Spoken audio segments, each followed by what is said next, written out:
नमस्कार। Good evening. माफ कीजिएगा, आज दिन भर आपको कोई अपडेट नहीं दे पाया, कुछ बात नहीं कर पाया।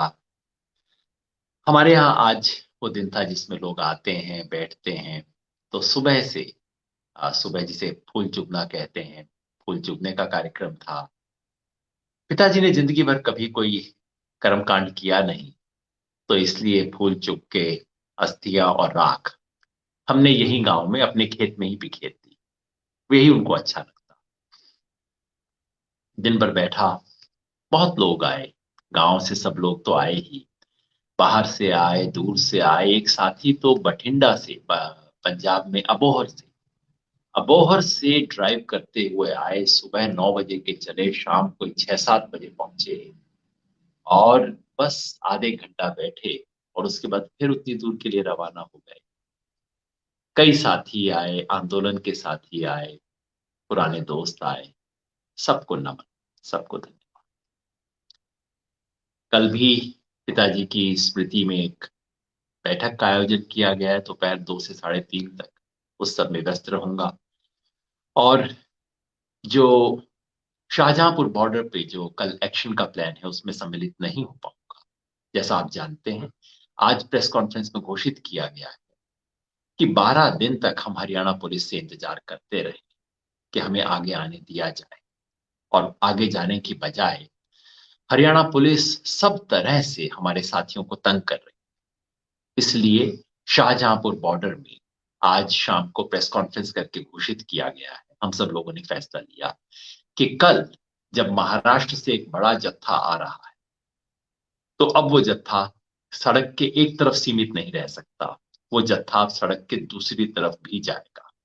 यानी कल दोपहर किसी समय दिल्ली जयपुर हाईवे के दोनों रास्ते बंद हो जाएंगे, अगर हमें हरियाणा पुलिस आगे नहीं जाने देती तो।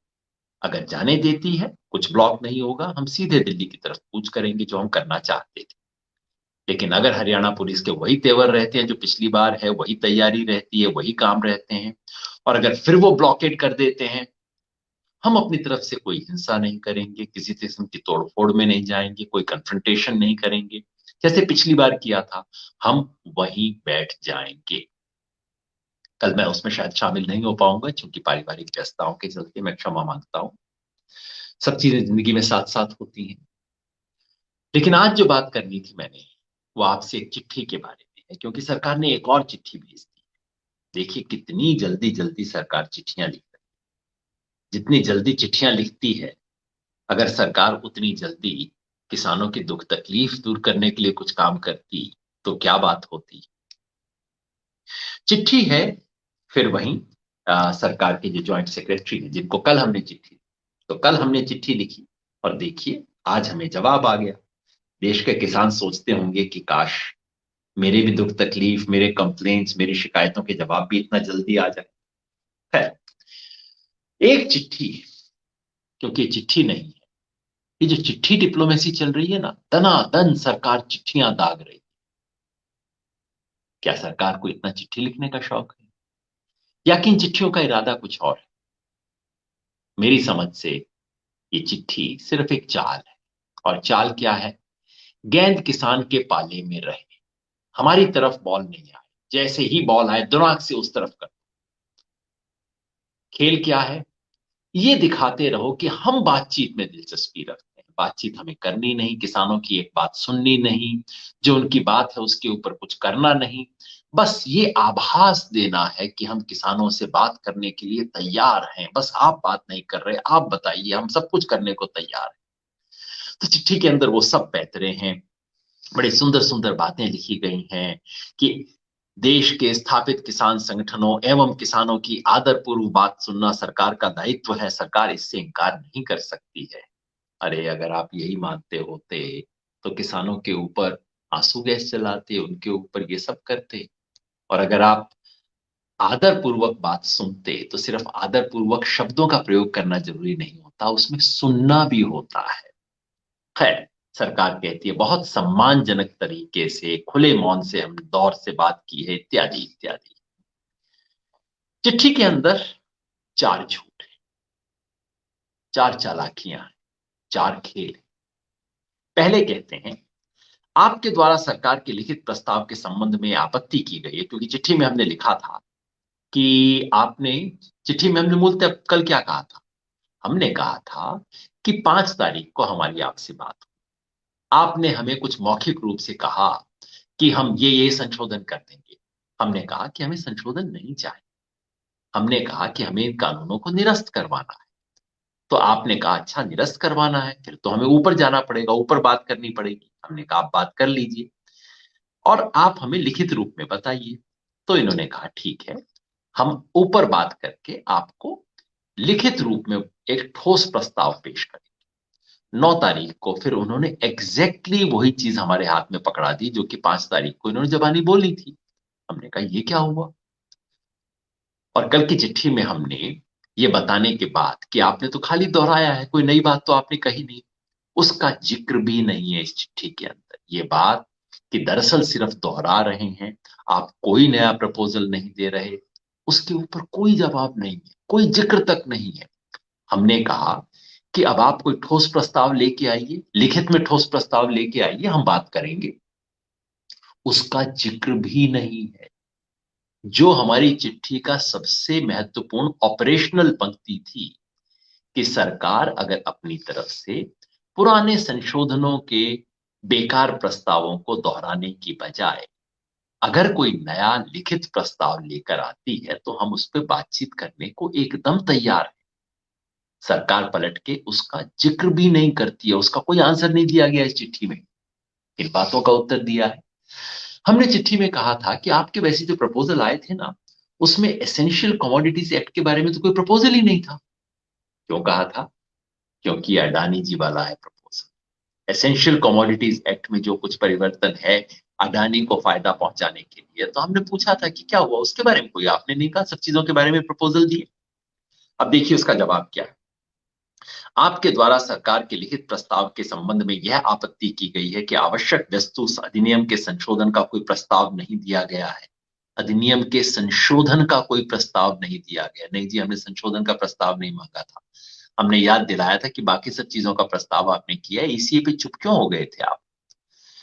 फिर उसके बाद ये कहते हैं, पूर्व के पत्रों में भी स्पष्ट उल्लेख था कि 3/12 को हुई वार्ता जिसमें मुद्दे चिन्हित किए थे उन सभी मुद्दों के संबंध में लिखित प्रस्ताव दिया गया था। फिर भी दिनांक 20/12 के पत्र में लिखा गया था कि कोई और मुद्दा भी है तो उस पर सरकार वार्ता करने को तैयार है। मतलब क्या कह रहे हैं कि साहब आपने आज तक एसेंशियल कमोडिटीज एक्ट के बारे में कोई ऐतराज किया ही नहीं था, इसलिए हम इसका प्रस्ताव कैसे देते? इससे बड़ा झूठ नहीं हो सकता। हमने मीटिंग्स के अंदर जहां तमाम मुद्दे किए थे, एसेंशियल कमोडिटीज एक्ट से कितना नुकसान होगा अमेंडमेंट से, हमने स्पष्ट बोला। अगर वो चीजें याद थी तो क्या अडानी जी की चीज नहीं सुनती? खैर, दूसरा झूठ, हमने कल बड़ी बात कही थी, स्पष्ट कही थी कि सरकार कहती है कि हमें एमएसपी पर 3 कानूनों को रिपील करना है। वो तो हमने स्पष्ट कह ही दिया था। उन 3 के अलावा बाकी क्या क्या होने चाहिए उसके बारे में हमने कहा था कि सरकार कहती है कि एमएसपी के बारे में लिखित आश्वासन दे सकती है। हमने कहा था ये तो हम मांग ही नहीं रहे। हम एमएसपी पे लिखित आश्वासन नहीं चाहते, हम एमएसपी की लीगल गारंटी चाहते हैं, वो भी स्वामीनाथन कमीशन के फॉर्मूले के हिसाब से। अब देखिए सरकार का जवाब क्या है। सरकार कहती है, मोटे तौर पे सरकार कह रही है ये तो आप बिल्कुल एक नई बात उठा रहे हो, ये तो आज तक थी ही नहीं हमारी बातचीत में। एमएसपी की बात हमारे इतने लोगों ने जाके की, वहां पे मंत्रियों से खुल के बातचीत हुई। अमित शाह से स्पष्ट पूछा गया कि क्या आप एमएसपी खरीदेंगे, सारी फसलों को एमएसपी देने को तैयार है। उन्होंने कहा सवाल ही नहीं होता, हम नहीं दे सकते। अब देखिए सरकार कितनी मासूमियत से कहती है, कृषि सुधार से संबंधित 3 कानूनों का न्यूनतम समर्थन मूल्य की खरीद से कोई संबंध ही नहीं है और ना ही इन 3 कानूनों के आने से न्यूनतम समर्थन मूल्य की खरीदी व्यवस्था पर कोई प्रभाव है। इस बात का उल्लेख वार्ता के हर दौर में किया गया था। स्पष्ट किया गया था कि सरकार न्यूनतम खरीदी की वर्तमान व्यवस्था के लागू रहने के संबंध में लिखित आश्वासन देने को तैयार है। इस विषय में कोई नई मांग रखना जो नए कृषि कानूनों से परे है, उसका वार्ता में सम्मिलित किया जाना तर्कसंगत प्रतीत नहीं लगता है। मतलब कि एमएसपी की मांग को रखना, ये तो बिल्कुल एक नई चीज आ गई। इसका तो वार्ता में अब तक कोई जिक्र नहीं था, इसका आप उल्लेख कैसे कर सकते हैं? फिर भी जैसा कि पूर्व में उल्लेख किया गया है, सरकार आपके द्वारा उठाए गए सभी मुद्दों पर वार्ता के लिए तैयार है। कितनी दरिया दिली है, सोचिए तो। कहते हैं एमएसपी का आज तक कोई जिक्र नहीं था, मतलब जो हम अपने पूरे पैम्फलेट, अपने सारे बैनर, स्लोगन, मीटिंग के अंदर बोला, मंत्रियों से बात हुई, सब कान में मोम, कुछ सुना नहीं। और अब कहते हैं हाँ, अगर आप कोई नई चीज लाना चाहते हो फिर भी हम सुनने को तैयार हैं। सोचिए, चालाकियां देखिए क्या क्या खेल कर रहे हैं। फिर बिजली वाले बिल के बारे में हमने कहा था, बिजली वाले बिल के बारे में आपने जो प्रपोजल दिया है वो तो उस बिल का जो सेंट्रल चीज है उसके बारे में है ही नहीं। और पराली वाले पे हमने कहा था, आप कहते हो उपयुक्त जवाब दिया जाएगा। ये कोई प्रपोजल है? अब देखिए इसके ऊपर सरकार क्या कहती है। मतलब हर कदम पे कुछ ना कुछ चालाकी, कुछ ना कुछ, एक तरह से बात को बहकाने की कोशिश। तो पराली और बिजली वाले के ऊपर ये कहते हैं, जहां तक विद्युत संशोधन अधिनियम तथा पराली को जलाने संबंधित प्रावधानों का प्रश्न है, उन पर भी सरकार 3 तारीख की बैठक में चिन्हित मुद्दों पर दिए गए प्रस्ताव के अतिरिक्त भी यदि कोई अन्य मुद्दा है तो उस पर भारत सरकार वार्ता के लिए तैयार। हमने कहा था, आपने तो इसके बारे में कोई प्रपोजल दिया ही नहीं है। हमने कहा था हास्यास्पद होगा, हंसने जैसी बात होगी, इसका क्या जवाब दें? तो सरकार कहती है इसके अतिरिक्त कोई अन्य मुद्दा है। हमने तो चिन्हित मुद्दों पे जवाब दे दिया, कोई और है तो हम बात करने। तो हर चीज में ये है, आपकी बात बेकार है, आपको हमारी बात समझ नहीं आती, लेकिन हम तैयार है बातचीत करने के लिए। और आखिर में भी फिर मैं आपसे पुनः अनुरोध करता हूं, सरकार साफ नियत तथा खुले मन से आंदोलन को समाप्त करने के मुद्दों पर वार्ता करती रही, आगे भी तैयार है। आप कृपया अपनी सुविधा अनुसार तिथि व समय बताएं, बस आप टाइम बता दो। इसके साथ ही जिन अन्य मुद्दों पर वार्ता करना चाहते हैं उन मुद्दों का विवरण दें। यह वार्ता आपके द्वारा सुझाई गई तिथि व समय को की जाएगी। देखिए मतलब कितनी उदार हो गई है भारत सरकार, कहती है कि हम एकदम तैयार हैं, आप टाइम दो, आप तारीख दो, आप जो एडिशनल मुद्दे हैं वो बताओ। जैसे ही हमको मुद्दा बताएंगे वो कहेंगे अच्छा आपने अमेंडमेंट मांगा था ना, इसके ऊपर बताइए, हम इस पे अमेंडमेंट कर देते हैं। वो क्या रहा है, सिर्फ ये कहना चाहिए कि साहब आप बताइए, वार्ता करेंगे हम, आप बताइए रिपील किस तरह से करोगे, आप बताइए एमएसपी की लीगल गारंटी किस तरह से दोगे, ये मांगना चाहिए। चिट्ठियों का सिलसिला जारी है। चिट्ठियों का सिलसिला इसलिए जारी है कि कुछ करना नहीं, सुनना नहीं, सुनते हुए दिखना है। वार्ता नहीं करनी, वार्ता करते हुए दिखना है। एक तरफ किसान अब 1 महीने से, कल 1 महीना पूरा हो जाएगा, 1 महीने से किसान बैठे हैं और ये यहां पे लेटर डिप्लोमेसी खेल रहे हैं। आपको लगता है ठीक हो रहा है? कल एक बहुत बड़ा नाटक होने वाला है, उसके बारे में आपको बता दूं। कल प्रधानमंत्री देश के किसानों से बात करेंगे। कैसे करेंगे? पिछले 2 दिन से सब तरफ चिट्ठियां गई। ये जो पूरा देश का कृषि मंत्रालय का अमला है, पूरा अमला ऊपर से नीचे तक लगा हुआ है, ढूंढ ढूंढ के किसानों को, अफसरों की ड्यूटी लगाई गई है। उन चिट्ठियों की हमारे पास उसकी कॉपी भी आ गई। ऑर्डर सरकार की तरफ से किए गए हैं, आप इतने किसान जुटाएंगे। कल कल अटल बिहारी वाजपेयी जी का जन्मदिन है। अटल बिहारी वाजपेयी के जन्मदिन के अवसर पर आप एक विशेष प्रोग्राम आयोजित करेंगे। उस विशेष प्रोग्राम में आपको कम से कम 500 किसानों को लाना है, नीचे तक अफसरों की ड्यूटी लग गई। और उस कार्यक्रम में फिर माननीय प्रधानमंत्री किसानों को संबोधित करें। सरकारी तरीके से पॉलिटिकल रैली करते हो? ऊपर से नीचे तक का सरकारी अमला है, कमेटीज बन गई है, कोटा बन गया है, और सब पकड़ पकड़ के किसानों को लेके आएंगे और उनकी कोचिंग होगी। अगर प्रधानमंत्री तुमसे बोले तो तुम्हें ये कहना है, तुम्हें बताना है कि नया कानून आने के बाद मेरे को इतने हजार का फायदा हो गया, इतने लाख का फायदा हो गया। फिर अगले दिन अखबार के अंदर फ्रंट पेज पे उसकी फोटो आएगी, वो बुंदेलखंड का किसान था, उसको प्रधानमंत्री की योजना से इतने लाख का फायदा हो गया। बाद में भी याद है, आप पिछली बार भी ऐसी सब बातें हुई थी और वो फ्रॉड निकला था। बाद में वो औरत मुकर गई कि मेरे को तो पहले बोला था जी, इन्होंने बोलने के लिए मैंने जाके वो बोल दिया। ये सारा नाटक होगा, किसके लिए होगा? टीवी के लिए होगा, ताकि टीवी पर दिखाया जाए, देखिए कितने करोड़ किसानों ने रजिस्ट्रेशन किया। अरे भाई, किसानों ने नहीं, सरकारी अफसर बैठ के रजिस्ट्रेशन कर रहे हैं अपनी नौकरी बचाने के लिए। अफसरों को ऑर्डर दिए गए हैं कि तुम्हें ये काम कल तक करना है। ये सब इंदिरा गांधी वाले धंधे। इंदिरा गांधी भी ये सब काम करवाया करती थी। एक दिन पटाखा फूट गया, भांडा फूट गया इनके सब चोर का, झूठ का, जब इमरजेंसी खत्म हुई। इमरजेंसी में सारे टोटके सरकार किया करती थी अपनी लोकप्रियता दिखाने के लिए। एक दिन 77 में भांडा फूट गया। इस सरकार का भी भांडा फूटेगा, इस तरह के काम अगर करते हैं तो।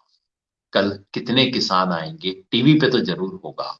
टीवी पे दिखा दिया जाएगा देश के इतने किसान आए, और कल शाम को कोई पत्रकार जरूर फोन करेगा। अब आप ही बताइए योगेन जी, इतने करोड़ किसान यहाँ पे आए, इतने करोड़ किसानों ने प्रधानमंत्री की बात सुनी। अब आप कहते हैं कि ये तो स्वीकार नहीं है, आप ही बताइए क्या करें।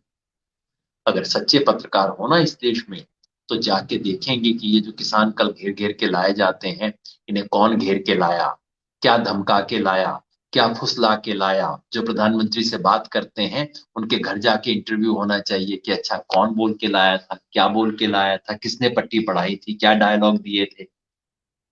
वो सच्ची पत्रकारिता हो। ये सरकार, कई बार मुझे लगता है, सिर्फ टीवी के पर्दे पे चलती है, सिर्फ प्रचार के लिए, प्रचार के द्वारा, प्रचार की सरकार है।